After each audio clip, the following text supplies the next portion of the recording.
Keep on riding with us as we continue to broadcast the balance and defend the discourse from the Hip Hop Weekly studios. Welcome back to Civic Cipher. I'm your host, Ramses Ja. Q Ward here, as usual, accompanying who I'd like to call the pilot of this ship, King Ramses Ja. Well, we are doing this for you, and we appreciate you tuning in, and we want you to stick around. The second half of the show is going to see us discussing how death row systematically executes potentially innocent black people. And I feel like we shouldn't need to add this, but we're also going to discuss why we think that is wrong. Just in case you or someone you know doesn't see a problem with it. Of course, there are 3 cases we're going to discuss that all happened in the month of September that we feel you should know about, so stick around for that and so much more. But before we get there, it's time to discuss BA, Becoming a Better Ally, BABA. And today's BABA is sponsored by Friends of the Movement. You can sign up for the free Voter Wallet from FOTMglobal.com to support black businesses and allied businesses, as well as make an impact with your spending. Again, that's FOTMglobal.com. And today we want to teach you about the National Council of Negro Women. If you haven't heard of the NCNW, please check the website, ncnw.org. I'll share a bit about their mission, which is to lead, empower, and advocate for women of African descent, their families, and communities.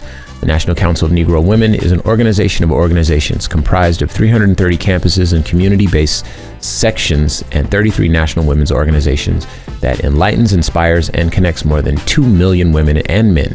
Its mission is to lead, advocate for, and empower women of African descent, their families, and communities. It was founded in 1935 by Dr. Mary McLeod Bethune, an influential educator and activist. And for more than 50 years, the iconic Dr. Dorothy Height was president of the NCNW. Today, the NCNW programs are grounded on a foundation of critical concerns that are now NCNW priorities. The organization promotes education, encourages entrepreneurship, financial literacy, and economic stability, educates women about health, and promotes healthcare access, and promotes civic engagement and advocates for sound public policy and social justice. Around here, Q and I have a saying. I'll let him chime in with the saying. I was not prepared for Ramses to toss that to me, because he was the first person that I heard say it, and I adopted it. He likes to kind of platform me in situations like this, but the black woman, the closest thing on earth to God, is something that we've not only adopted but truly how we feel. So continue to lead us, protect us, and watch over us as you always have. Again, that's ncnw.org. All right. Well done. I just threw you that one because it just sounds better when you it doesn't, but sure. I think it does. I think there's something about it, man. Anyway.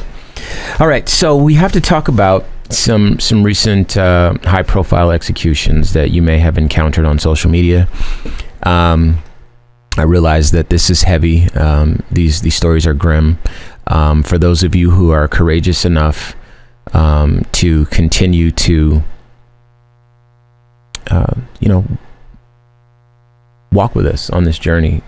I feel like it's important to remind you as often as we can that we appreciate you taking a moment to take on problems that aren't yours, or to support us in our efforts to make the world a better place. And we're journalists and we work in media, so this is what we do and this is our contribution. We're going to share a few stories, and then, of course, we'll get to the story that may have come across your timeline about Marcellus Williams. But first, just know that these all happened within a month time span. It gives you an idea of exactly what we're up against. The first story comes from The Guardian. This one was September 20th. South Carolina executed a man on death row on Friday, days after the key witness for the prosecution came forward to say he had lied at trial and the state was putting to death an innocent man. Khalil Divine Black Son Allah, 46, was killed by lethal injection, pronounced dead at 6:55 p.m. according to the Associated Press, which was one of several media witnesses to this execution.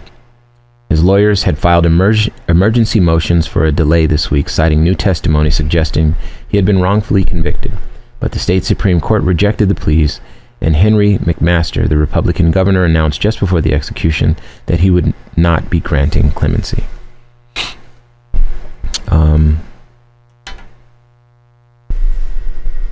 We're going to have to circle back to that one. I just don't feel like leaving these in the wings and you having to anticipate when the other shoe is going to drop. So we're just going to get through all these. This next one comes from The Guardian, going from South Carolina now to Oklahoma. Oklahoma executed a man by lethal injection Thursday morning, despite conflicting evidence regarding his guilt. Emmanuel Littlejohn, age 52, was executed by lethal injection for his role in the 1992 shooting death of a convenience store owner during a robbery in Oklahoma City. Littlejohn was the third inmate put to death by the state this year. He was 20 years old at the time the crime was committed. During the robbery, the store owner, Kenneth Mears, 31, was shot in the face while trying to defend himself. Although Littlejohn admitted to his involvement in the robbery, he has maintained that his accomplice, Glenn Bethany, was the one who pulled the trigger. Bethany was sentenced to life without parole, while Littlejohn was sentenced to death. Quote, "I committed a robbery that had devastating consequences," Littlejohn said during the hearing. It goes on to say, "But I repeat, I did not kill Mr. Mears."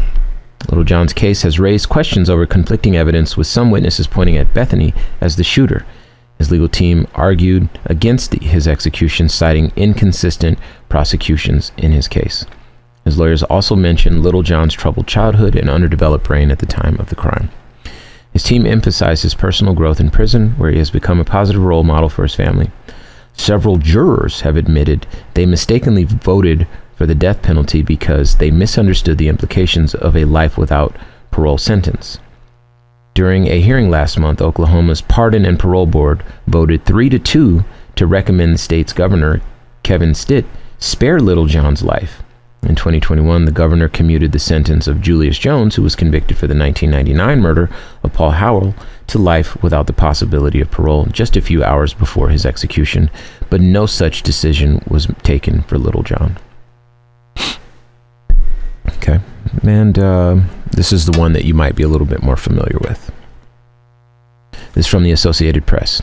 A Missouri man convicted of breaking into a woman's home and repeatedly stabbing her was executed Tuesday over the objections of the victim's family and the prosecutor, who wanted the death sentence commuted to life in prison.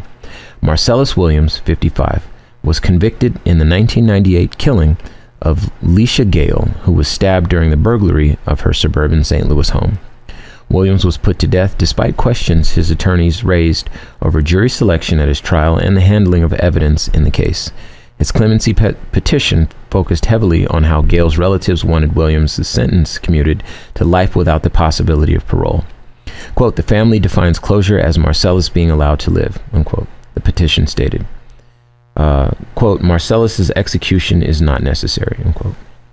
As Williams lay awaiting execution, he appeared to converse with a spiritual advisor seated next to him.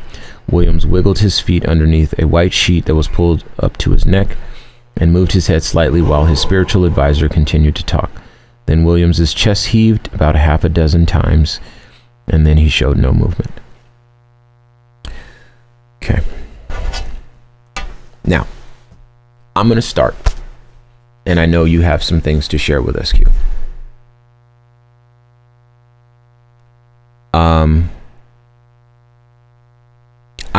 I don't believe that we are saying that these people are completely innocent of all crimes. They just randomly found someone and put them on death row. That has happened many times throughout our history in this country.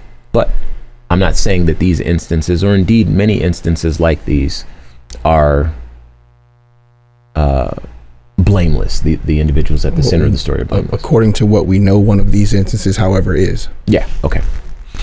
But our position in discussing this isn't to say that. Our position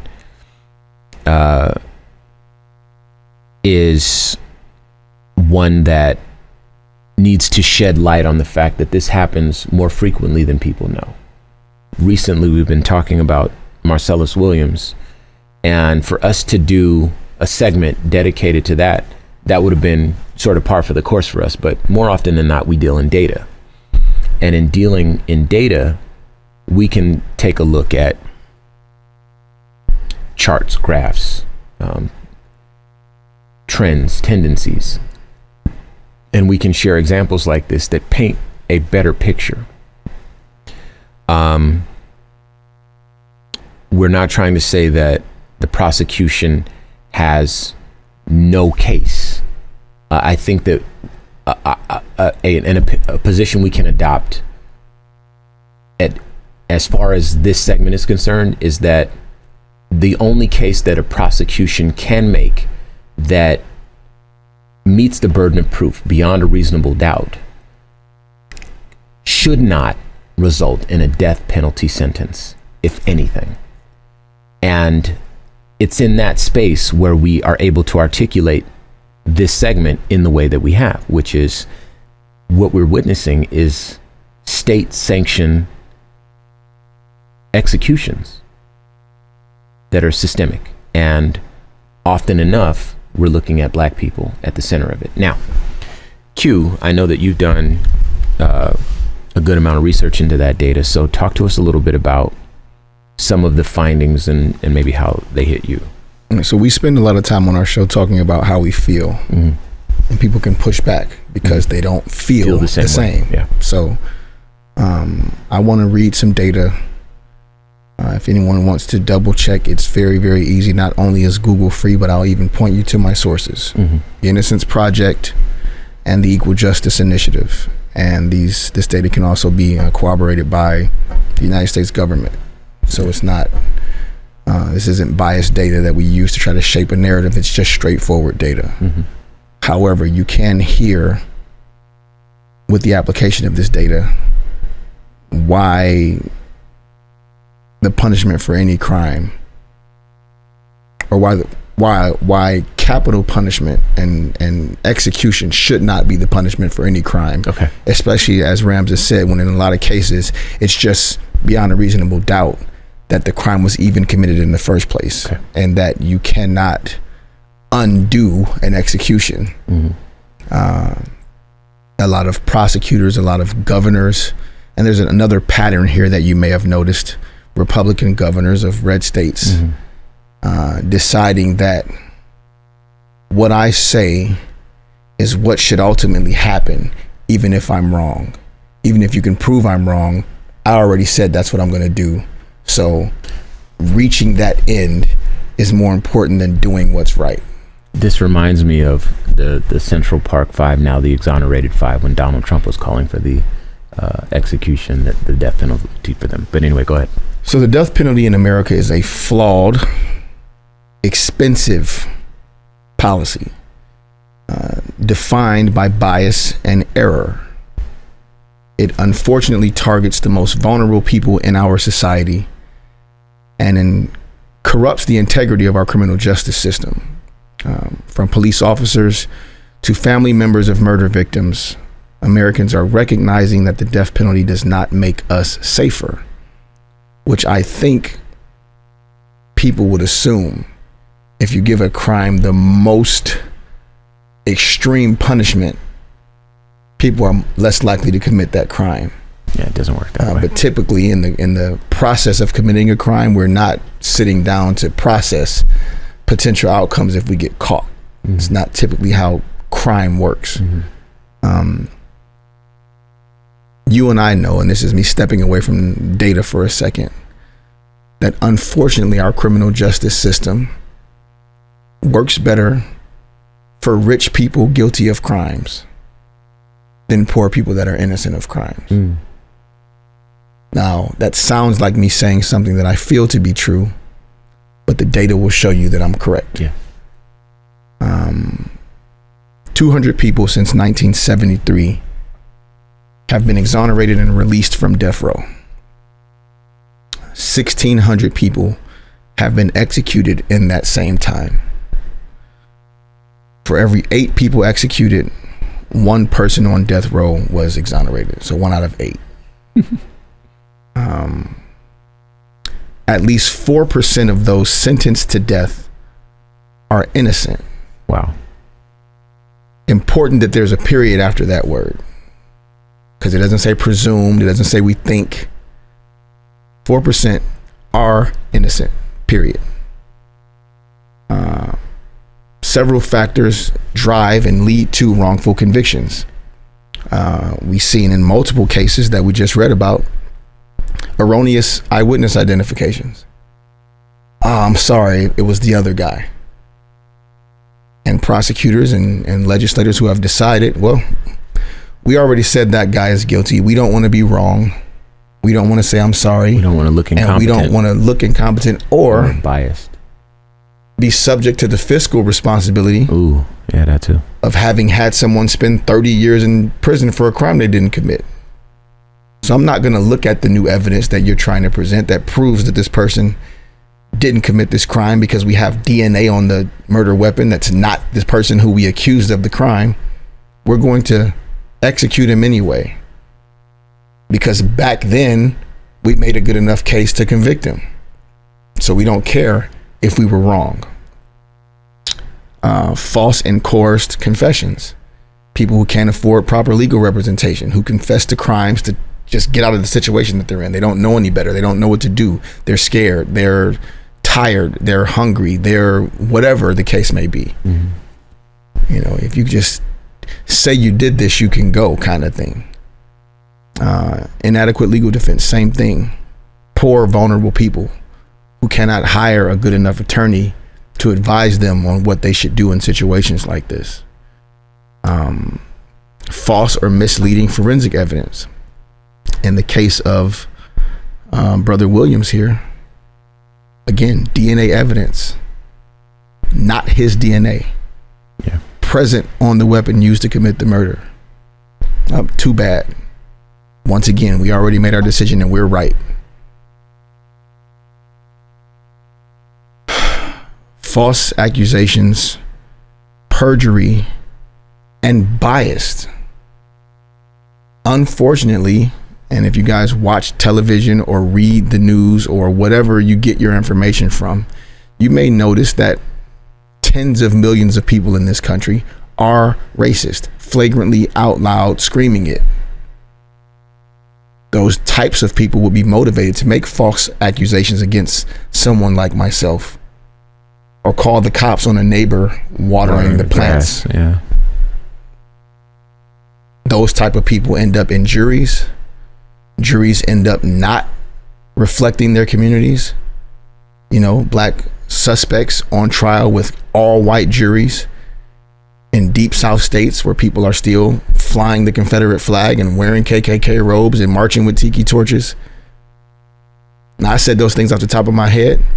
If you're listening and you heard these stories, go back and see what states they were in and see if any of the things that I just said resonate specifically to the states where these things happened, like Missouri, if you will, like South Carolina, if you will. Oklahoma, yeah. I'll let you guys do your own research. I know it sounds like feelings, but it's also the truth. Yeah.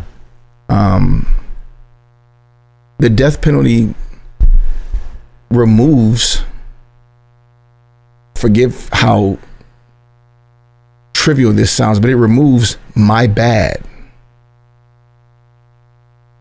I made a mistake. I'm sorry. Yeah, there's a finality to it. It's done. Yeah. And you put somebody in jail for life incorrectly, you're going to take part of their life away if you later find out you were wrong. Mm-hmm. If you execute somebody and you later find out you were wrong, no justice can be done. No amount of money you give their family, no amount of lengthy apology letters that you write can fix that. Important to say this. In death penalty cases, perjury, false accusations, and official misconduct are the leading causes of wrongful convictions. And that's from prosecutors and law enforcement officers. Wow. A record 111 exonerations in 2018 involved witnesses who lied on the stand or falsely accused defendants. That's 111 exonerations in 1 year because of that. From death row. In 50 of those cases, the defendants were falsely accused of a crime that never happened. Not only did this person not commit a crime wasn't committed. Without proper legal representation, those people will get put to death. Again, not just for a crime they didn't do, but for a crime that no one did. So forgive me if you hear me getting more emotional as I read this. Misconduct by police or prosecutors was involved in 79% of homicide exonerations in 2018. This data coming from a single year. Concealing evidence that casts doubt on the defendant's guilt is the most common type of misconduct, which includes police officers threatening witnesses, forensic analysis, faking test results, and prosecutors presenting false testimony. The people that we trust to uphold and enforce the law. Official misconduct is more common in death penalty cases, especially if the defendant is black. Data shows that 87% of black exonerees were sentenced to death were victims of official misconduct, compared to 67% of white death row exonerees. A person doesn't have to be innocent to be wrongly sentenced to death. That is a very important thing to process. The intense pressure to obtain a death sentence and the political stakes for police, prosecutors, and even judges can cause serious legal errors and contribute to wrongful convictions and death sentences. There should not be any gray area here. The number shouldn't even be 1% of people killed being innocent. So let me go with that. First off, I'm not a fan of the death penalty. I just don't believe that we should live in a world where that is what we do. Someone as flawed as you and I shouldn't be able to say he deserves to be killed. Yes. Or she. Thank you.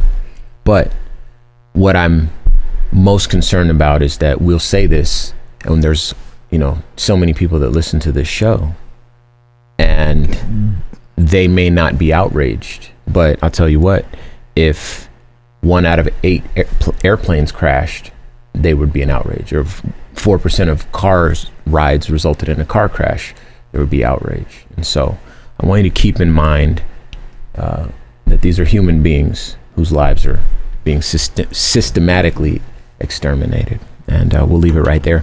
As always, I'd like to thank you for tuning in to Civic Cipher. I've been your host, Ramses Ja. He is Ramses Ja. I am Q Ward. Thank you again for tuning in to Civic Cipher. Thank you for sharing, for commenting, for liking, for subscribing. We appreciate all of it. Yeah. If you would like to support us and you're new to the Cipher life, do us a favor, hit civiccipher.com. That's where you can submit questions, topics you want us to cover. You can make a donation. The show grows with your donations, of course. Be sure to follow us on all social media at Civic Cipher, especially on YouTube, youtube.com/Civic Cipher. And our podcast is available now, so you can download this and any previous episodes. That helps us out a lot as well. And until next week, y'all. Peace. Peace.